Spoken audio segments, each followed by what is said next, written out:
Alors, un autre titre déclaratif que nous allons voir, c'est maintenant le cas des moyennes ainsi que des grandes entreprises.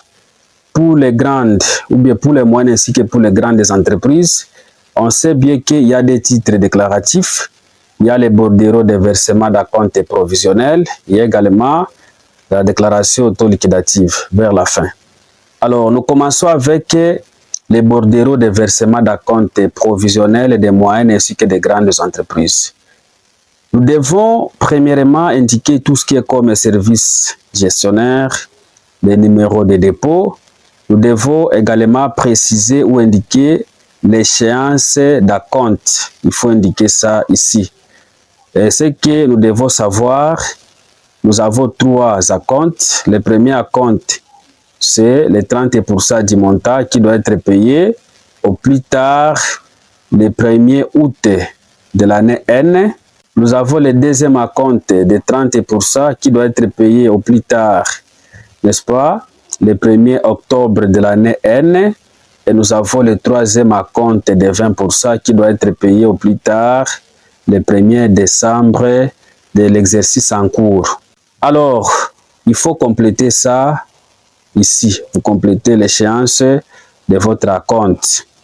Après cela, vous devez indiquer dans ces bordereaux de versement d'acompte provisionnel, vous indiquez les noms ou, n'est-ce pas, la dénomination de la raison sociale.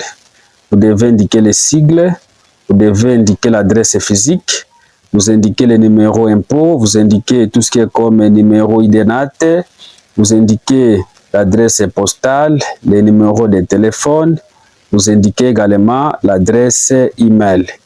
Alors, la deuxième partie de ces bordereaux de versement d'acompte provisionnel, c'est relative maintenant au calcul de l'impôt.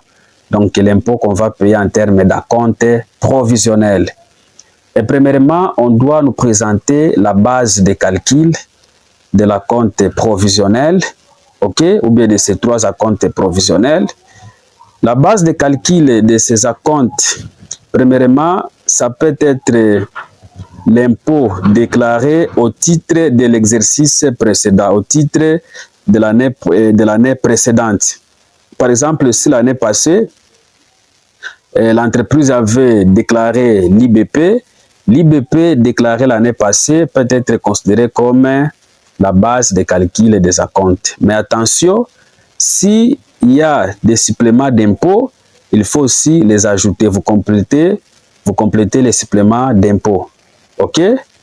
Alors, si l'entreprise n'avait pas payé ou bien n'avait pas déclaré l'impôt l'année passée, qu'est-ce qu'on peut considérer comme base de calcul d'acompte provisionnel? Ce qu'on va considérer comme base de calcul d'acompte provisionnel, il s'agit tout simplement de l'IBP, n'est-ce pas, reconstitué d'office. L'IBP reconstitué d'une manière d'office sera considéré comme base de calcul d'acompte provisionnel. Alors, qu'est-ce qu'on va faire rapidement? Par exemple, pour calculer le premier acompte, on va prendre tout simplement 30% de ce montant. OK, vous complétez ça ici.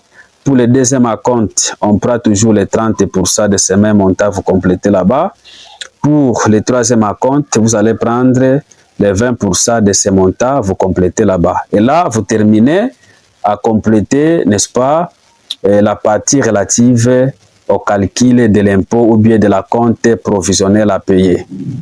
Alors, la troisième partie de ces bordereaux, c'est relative au mode de paiement qui peut être soit moyennant les chèques certifiés, ou soit moyennant les virements, ou soit moyennant un autre mode de paiement. Alors, vous pouvez également compléter les montants qu'on a payés.